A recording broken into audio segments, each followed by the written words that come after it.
Fahamu mchakato wa kumchagua papa mpya katika kanisa Katoliki.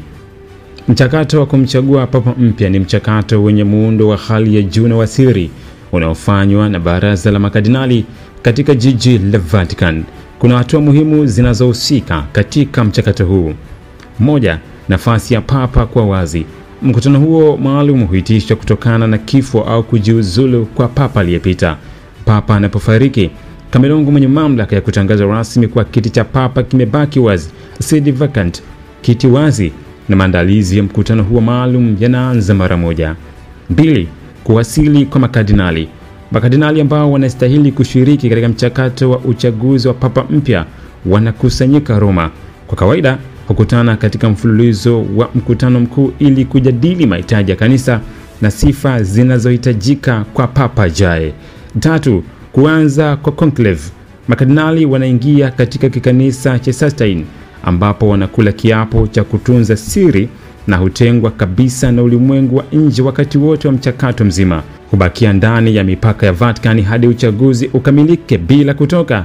Hata kama mchakato utachukua muda mrefu kiasi gani, hawawezi kuruhusiwa kutoka nje ya conclave. 4. Mchakato wa kupiga kura. Upigaji kura hufanyika mara kadhaa. Kwa kawaida kura hupigwa mara moja au mbili kwa siku, lakini idadi inaweza kuongezeka ikiwa ni lazima. Theluthi mbili ya wapiga kura inahitajika ili kumchagua papa. Upigaji kura. Kila kardinali huandika chaguo lake kwa papa anayemchagua mwenye kadi ya mstahili na kisha kuikunja katikati. Wote husogea mbele ya ataya mmoja baada ya mwingine, ambapo hutamka kiapo cha kuweka kura yake kwenye kalisi maalum ya ataya hiyo. Baadaye kura hukusanywa na kuhesabiwa na matokeo hutangazwa. Kuchoma kura. Kura huchoma baada ya kila duru ya kupiga kura.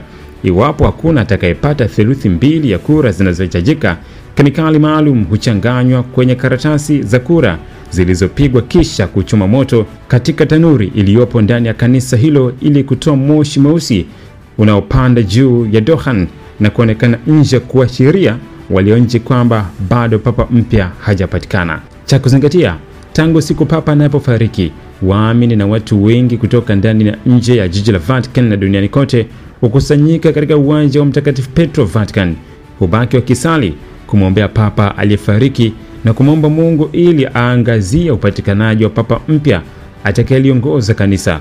Kwa kuwa hawawezi kujua kinachoendelea kwenye uchaguzi ndani ya Sistine Chapel, kiashiria pekee wanachoweza kuona kujua mchakato umefikia wapi ni moshi mweusi unaoashiria kwamba hajapatikana, hivyo waendelee kusali, au moshi mweupe unaoashiria waliopo nje kwamba papa mpya amepatikana.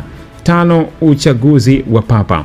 Baada ya kardinali mhusika kupata theluthi mbili ya kura zinazohitajika, anaulizwa na mkuu wa baraza la makardinali kama anakubali kuchaguliwa kwake. Iwapo atakubali, anajichagulia jina jipya kama papa na mara moja anavishwa mavazi meupe ya kipapa.